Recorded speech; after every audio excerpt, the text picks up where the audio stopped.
Welcome to Business Ambassadors. I'm your host, Curt Osweiler, and today my guest is John Newton, and he owns the Prairie Guest House, right? Prairie Guest House. And also a hostel downtown. We're going to talk about that stuff today, so let's just go ahead and start in. And thanks for coming to the show. Well, Curt, thanks for inviting me in. Yeah. So the Prairie Guest House, I know where it's located, right across from Conner Prairie. Why don't you tell me a little bit about what it is? Well, the Prairie Guest House, we're a bed and breakfast type of property. We have lodging for 26 people. We have 10 rooms, all with private bathrooms, and it's located on a property that is an old farmstead.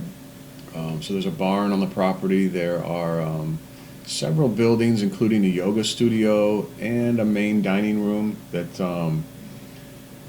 we can do private events in. We can do showers and rehearsal dinners and all sorts of fun events.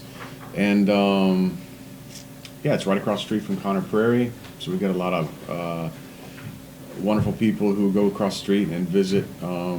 This time of year, the Headless Horseman, and getting ready for where is it when you go in and you the Prairie Dinners. I'm forgetting what they call it, but you go in and you cook food in the Conner house and you hang out and you talk, and that's all coming up soon. Very cool. Hearthside suppers is what they call it. Yeah. So yeah, it's a fun spot, and yeah, if you're in the neighborhood, stop by because we're always there. So you can just stop by to see the place. Sure. I was there the other day, and you gave me a tour, and I appreciated that. Yeah. It's a very cool. It's an old, like an old farmhouse or something that was moved from another location, correct? Yeah. One of the buildings was moved from down just on the south end of Conner Prairie's property near the river. There's an old cottage. They brought it up to the Sunblessed area when they were developing that, and then it was moved to our property. Okay. So, yeah. Yeah, it's very neat, very historic.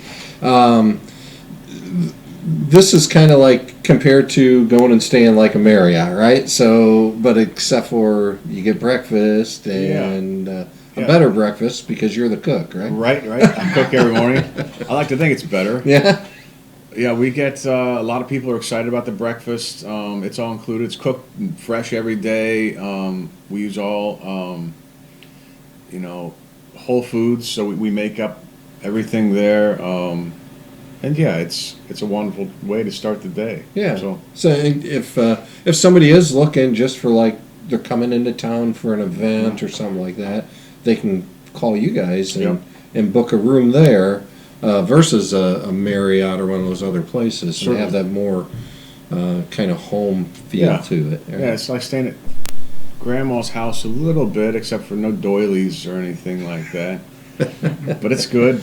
Yeah, and I was going to say something. I forgot what I was going to say. Well, I know it's good. I know a lot of people stay there for different events, like big wedding parties, but one of the events you kind of mentioned to me was the symphony. Oh, right. Yeah. During the season, of course, that's June through September every year. The Symphony on the Prairie is right across the street. It's a wonderful time, a great celebration of music. They have a beautiful orchestra show. The sun sets behind the stage. Kids rolling down the hills. You bring your own wine and food and beer and whatever, and you enjoy a night of music. And it's a great thing. And then you can walk across the street and spend the night at our place.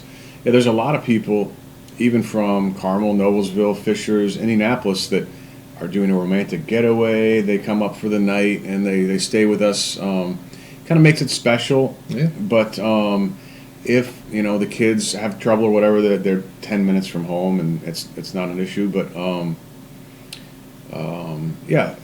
and it's a wonderful getaway. Yeah.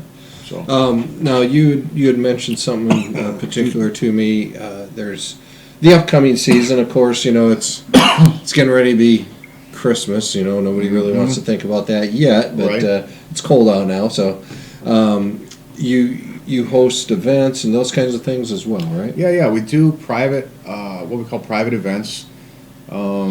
and we are starting to get calls for Christmas parties. You know, you have a company or a family. Our dining room is good for 14 to 25 people, and we can make a really great dinner. We put logs in the fireplace and make it a really intimate evening. Much nicer than if you got the back room at the restaurant or those sort of things. Right. So it's a cool spot. So yeah, if anybody's looking for a place to celebrate, let us know. And now you own a hostel downtown, Yeah.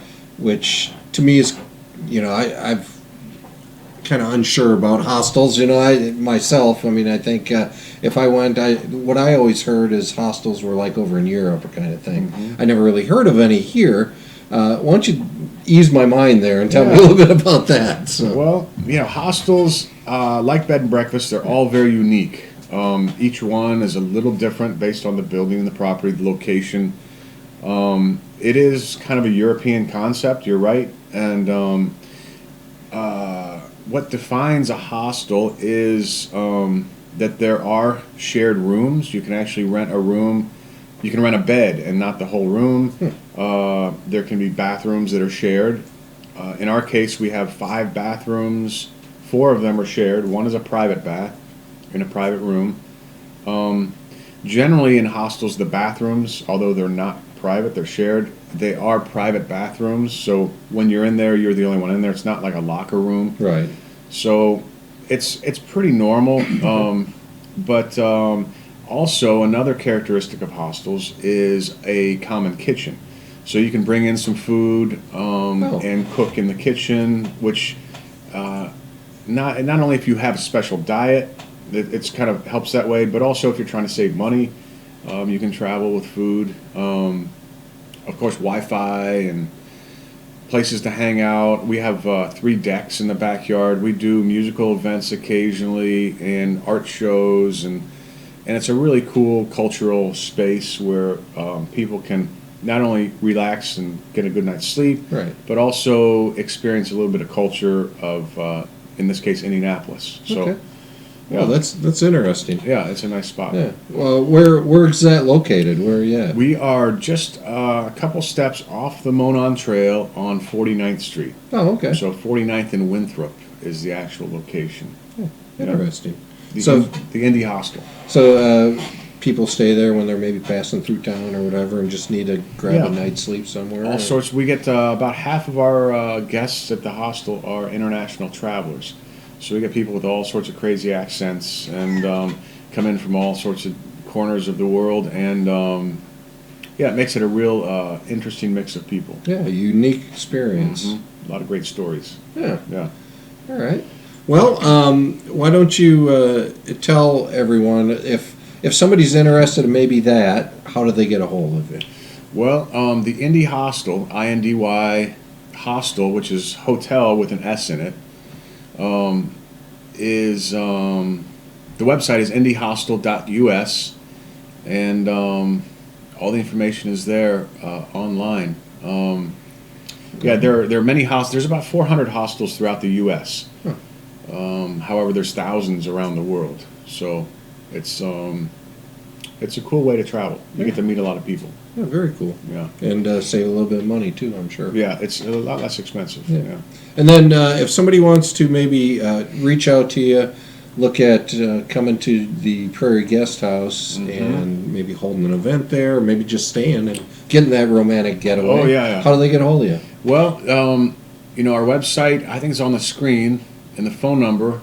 But again, thousands of people drive by. We're right on Allisonville Road. Right. So, say you're stuck in that after-school traffic right there at 141st. You can just pull in for a little bit and visit with us until the traffic gets alleviated, and then you can go on home. Yeah. So, very cool. Yeah.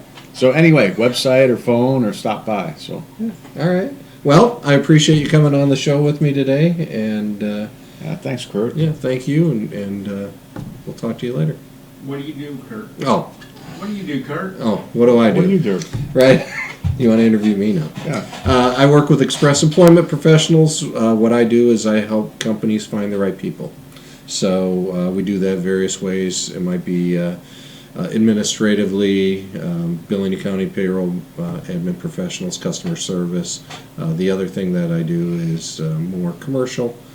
So it could be warehouse, manufacturers, landscapers, a lot of those kinds of people. We help people find the job they're looking for, and then we match them up. Like Joni says in my office, like Match.com for businesses. So we match them up with the right people. Excellent. All right. Thanks. See you next time. Thanks. There you go, Kurt.